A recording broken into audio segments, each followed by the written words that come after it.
So a lot of things in our life happen without our conscious choice. A lot of things are driven by our unconscious mind. So excuse me for anyone who is kind of frightened of this kind of thing. If you've got any phobias, don't look at this and I'll let you know when it's safe. But here it is. So if you're looking at this, do you go, oh, how cute, how sweet, I just can't wait to give him a little pat? Did you think that? I didn't. So do you think that if a baby saw this, the baby would react like you did? What do you think a baby would do if it saw this spider? It would probably want to have a chew on it, pick it up and have a chew on it. So the baby has no reaction to that spider other than curiosity and wondering what it tastes like. For you or for anyone to have any kind of other reaction to this spider, that's something that you've had to learn unconsciously. You didn't look at the spider and think, oh yeah, spider, hairy, yeah, I'd better get some feelings up about dislike or fear or whatever. You didn't have to do that consciously because your unconscious mind did it for you. And there are many, many other things in life that are exactly like this. So how does that unconscious processing get into your brain in the first place? How does that unconscious program make things happen in your body and cause you to react or behave in certain ways? So our knowledge of this goes back well over 100 years to a guy called Pavlov, whom you've probably heard of, because Pavlov did experiments with dogs. And it was experiments not about conditioning, really. He started experimenting with dogs because he was interested in measuring their salivation rates. So Pavlov would give the dog food and the dog would salivate, obviously. If he rang a bell, then that's not food. The dog wouldn't initially salivate at the sound of the bell. And I know this diagram has a bell and most people talk about Pavlov and his bells, but in fact it was a tuning tine just for accuracy's sake. Now what Pavlov noticed is that when he served up the food and rang the tuning tine at the same time, the dog would drool because the food is included in that. Now, if he did that a number of times, it would get to the point where without serving the food, if Pavlov simply rang the tuning tine, the dog would drool. The dog now had a conditioned response to the tuning tine.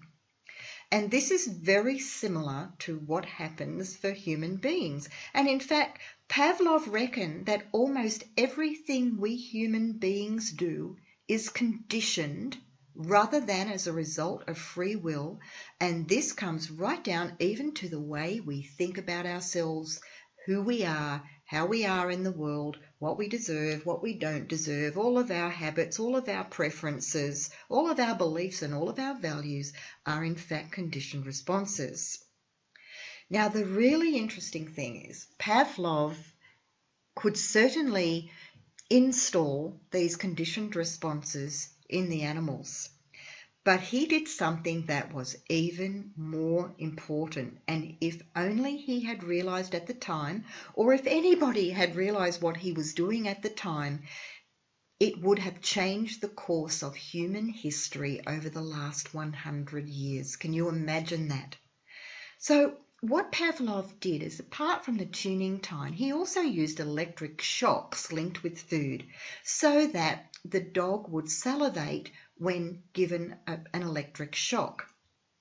Pavlov was very interested to know just how far away from the original shock site he could give another shock before the dog would fail to salivate.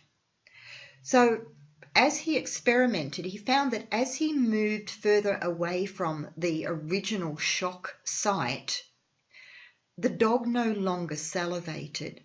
So the conditioned response failed at that point. And you might think, well, of course it failed because it was nowhere near where he set it up in the first place.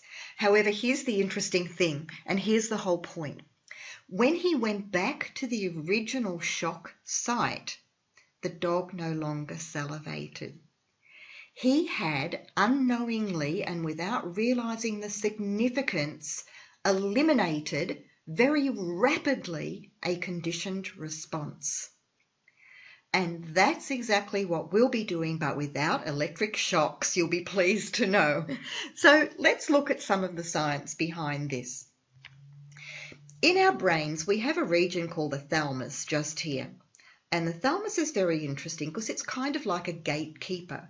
So all of the sensory information that we become aware of, which is things that we see in the outside world or smell or taste or touch, all of that data, that information enters the thalamus first.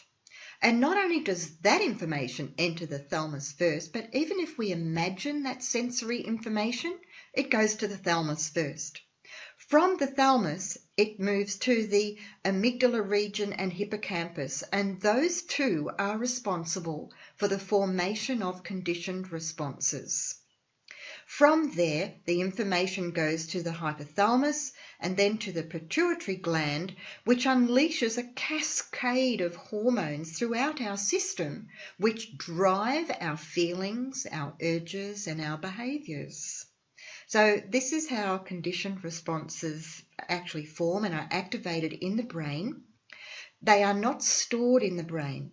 So there's nowhere in the brain where you can point and say, that's my preference for potato chips, or that's my preference for creamy pasta, or that's my preference for lying on the couch instead of going and taking a walk around my garden.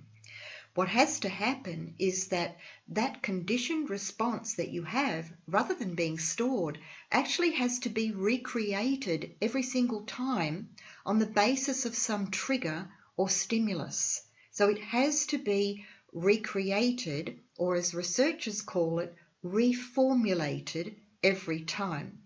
Now, it used to be thought that conditioned responses were very robust, very tough to get rid of, and there have been some particularly brutal and unkind psychological techniques that have been devised to kind of attack these conditioned responses with an atom bomb, which have nevertheless failed because they haven't understood their nature.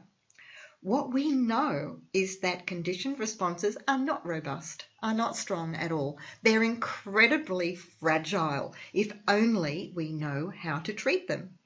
If we interrupt the reformulation of a conditioned response, we basically kill it. We eliminate it. Psychologists say that we extinguish it, or that the response is now extinct. So we trigger the conditioned response, we deliberately stimulate it by maybe thinking about a particular food, for example, and we interrupt that with some other stimulation. By interrupting it, we eliminate it forever. And that may sound impossible, but we're going to prove it to you in this first lesson.